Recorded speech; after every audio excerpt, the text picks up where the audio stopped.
come along in. For those of you who don't know me, my name is Sheila Koenig, and I've been living here at Holiday Park Plaza since 2008. I can't believe it. Recently, I downsized, and I have some ideas about living in a small space that can apply to people coming from an apartment or from a house. Come on in. So, one of my concerns was to keep my place as uncluttered as possible. And as you can see, any clutter is on the walls.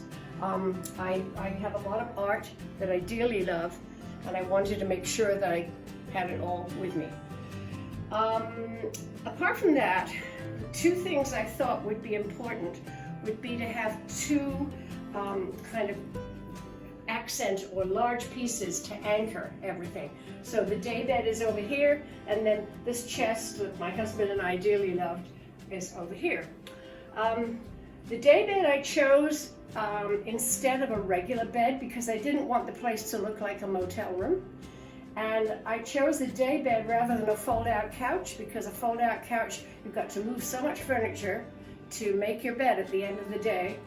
And this is pretty easy. I just toss the pillows off and throw the covers on and it's done. One of the things I did was to buy a very small desk. This is actually just a computer cart, but it holds everything I need.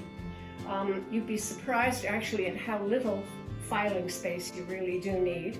See my filing cabinet, which basically is this box.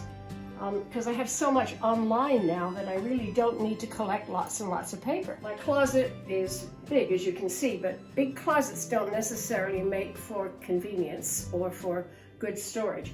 So I am sort of a disciple of Marie Kondo. I decided the lady who does the how to do tidying up.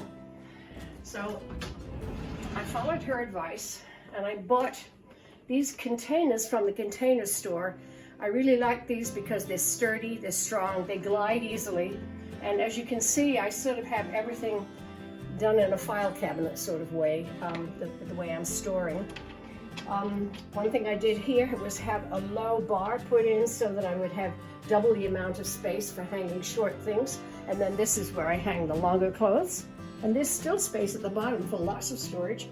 I mentioned hanging things on the wall, I think. Well, here's a perfect example of that. One is over here, these two pots, which I could have put on this chest, but then they would have taken up room that I wanted to show photographs. So I bought this shelf from our favorite Home Depot and put it up and have my two pots that are very important to me displayed on the wall. It's a small, obviously a small balcony, but I've kept it pretty uncluttered, and I have plenty of room over here for one or two large pots of flowers. I don't intend to have lots of little pots. I want just one or two large accent pieces, which will be my garden. Let's go in towards the kitchen.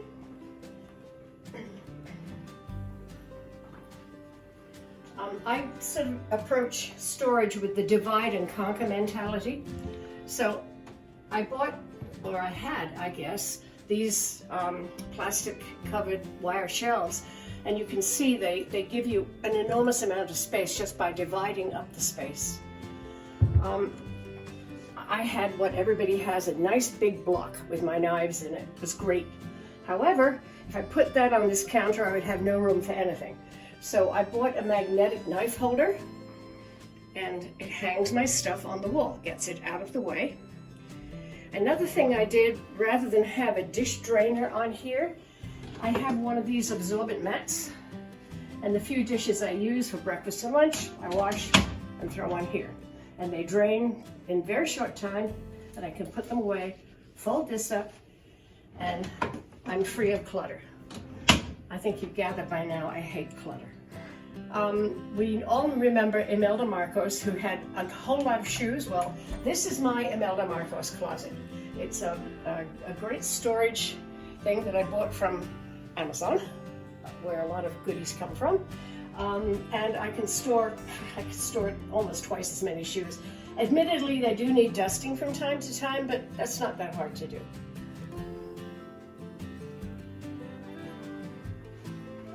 And as you can see, I have plenty of storage here. One of the things I did was to cluster everything that I use every day in this little basket. Otherwise, you've got individual pieces of stuff all over the counter, and basically it's a mess and it's hard to deal with. Hair dryers take up an enormous amount of room. So I bought a hair dryer holder, and my hair dryer is conveniently in there. I wrapped the cords up a bit, stuck them in there. It's there whenever I need it. And again, all kinds of little baskets and stuff to store things so that I don't have a whole cluttered mess. One more divide and conquer thing is, I know how messy under the sink can be, but I have done that. So I have a shelf under the sink, and I can get twice the amount of space in there. But even a one-bedroom can be very small in appearance and in your head when you've been living in a 6-7 room house. So thinking about what you really need is important. When you come to Holiday Park Plaza, you will find you need far less than you thought you did. You don't need 18 different ways to do the same thing. One way will work. You dwell in a much larger community.